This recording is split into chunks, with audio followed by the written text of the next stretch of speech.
consejo bíblico para ti, para mí hoy es: buen remedio es el corazón alegre, pero el ánimo triste resta energías.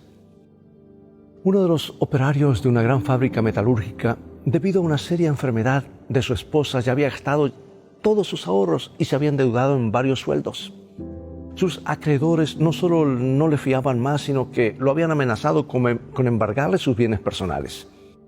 Y entre tanto su mujer seguía enferma. El hombre no tenía con qué hacer frente a su abultada deuda. Para ese tiempo el capataz notó que este operario ya no rendía como antes, más aún. Sus manos le temblaban y hasta con frecuencia se le caían las herramientas de la mano. Y el pobre hombre, con el deseo de aliviar su angustia, solía emborracharse. Y cuando el capataz se enteró de la desgracia de su subalterno, simpatizó con él. Ese mismo día habló con el gerente de la fábrica y, tras considerar el problema y repasar los buenos antecedentes del obrero, lo llamaron y le informaron que la empresa se haría cargo de todas sus deudas. El hombre no podía creer la noticia. Le parecía mentira lo que estaba leyendo. Enjugó sus lágrimas y su rostro quedó iluminado por la alegría que hacía tiempo había perdido. Y desde aquella precisa hora recobró su vigor físico y sus manos dejaron de temblar. Estaba tan contento que no cabía dentro de sí. Hasta su esposa sanó de su dolencia y su hogar volvió a conocer la felicidad. Este caso indica hasta qué medida la tristeza incide sobre la salud, el trabajo y la capacidad mental de una persona. Pero también indica cuán poderosa es la influencia de la alegría y el contentamiento. Como declara el sabio Salomón, buen remedio es el corazón alegre, pero el de ánimo triste resta energías. El poseer gozo interior es más que un privilegio o tan solo un derecho de ciertos temperamentos. Es un deber. ¿Cuántas almas tristes, insatisfechas y melancólicas podrían disfrutar más de la vida si descubrieran la verdadera fuente de la alegría?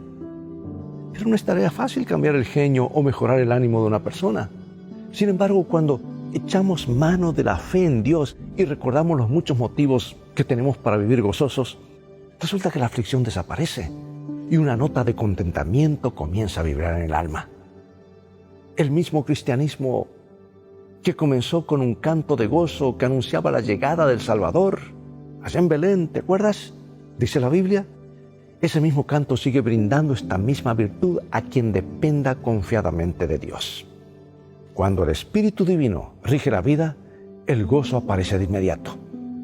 Un gozo que canta en medio del dolor, porque ahuyenta las penas del corazón. Dios te bendiga y recuerda, vamos en un viaje. Y Dios desea que seamos felices, pero felicidad comienza con fe. Y la fe viene por oír la palabra de Dios. Y esta palabra es nuestro GPS. Y si hacemos de Jesús nuestro guía, habremos descubierto que esa es una mejor manera de vivir.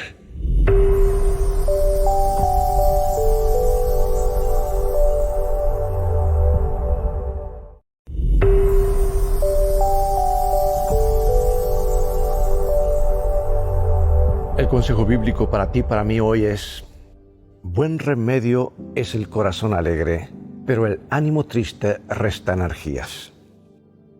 Uno de los operarios de una gran fábrica metalúrgica, debido a una seria enfermedad de su esposa, ya había gastado todos sus ahorros y se había endeudado en varios sueldos.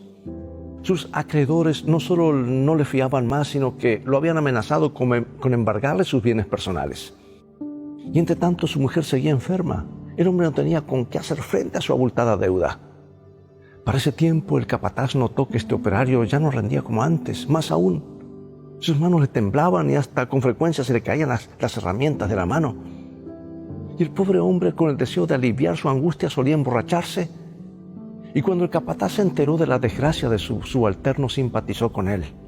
Ese mismo día habló con el gerente de la fábrica y, tras considerar el problema y repasar los buenos antecedentes del obrero, lo llamaron y le informaron que la empresa se haría cargo de todas sus deudas. El hombre no podía creer la noticia. Le parecía mentira lo que estaba leyendo. Enjugó sus lágrimas y su rostro quedó iluminado por la alegría que hacía tiempo había perdido. Y desde aquella precisa hora recobró su vigor físico y sus manos dejaron de temblar. Estaba tan contento que no cabía dentro de sí. Hasta su esposa sanó de su dolencia y su hogar volvió a conocer la felicidad. Este caso indica hasta qué medida la tristeza incide sobre la salud, el trabajo y la capacidad mental de una persona. Pero también indica cuán poderosa es la influencia de la alegría y el contentamiento. Como declara el sabio Salomón, buen remedio es el corazón alegre, pero el de ánimo triste resta energías. El poseer gozo interior es más que un privilegio o tan solo un derecho de ciertos temperamentos. Es un deber. ¿Cuántas almas tristes, insatisfechas y melancólicas podrían disfrutar más de la vida si descubrieran la verdadera fuente de la alegría? Pero no es tarea fácil cambiar el genio o mejorar el ánimo de una persona. Sin embargo, cuando echamos mano de la fe en Dios y recordamos los muchos motivos que tenemos para vivir gozosos, resulta que la aflicción desaparece y una nota de contentamiento comienza a vibrar en el alma. El mismo cristianismo que comenzó con un canto de gozo que anunciaba la llegada del Salvador, allá en Belén, ¿te acuerdas? Dice la Biblia. Ese mismo canto sigue brindando esta misma virtud a quien dependa confiadamente de Dios. Cuando el Espíritu Divino rige la vida, el gozo aparece de inmediato. Un gozo que canta en medio del dolor, porque ahuyenta las penas del corazón. Dios te bendiga y recuerda, vamos a un viaje. Y Dios desea que seamos felices, pero felicidad comienza con fe. Y la fe viene por oír la palabra de Dios. Y esta palabra es nuestro GPS. Y si hacemos de Jesús nuestro guía, habremos descubierto que esa es una mejor manera de vivir.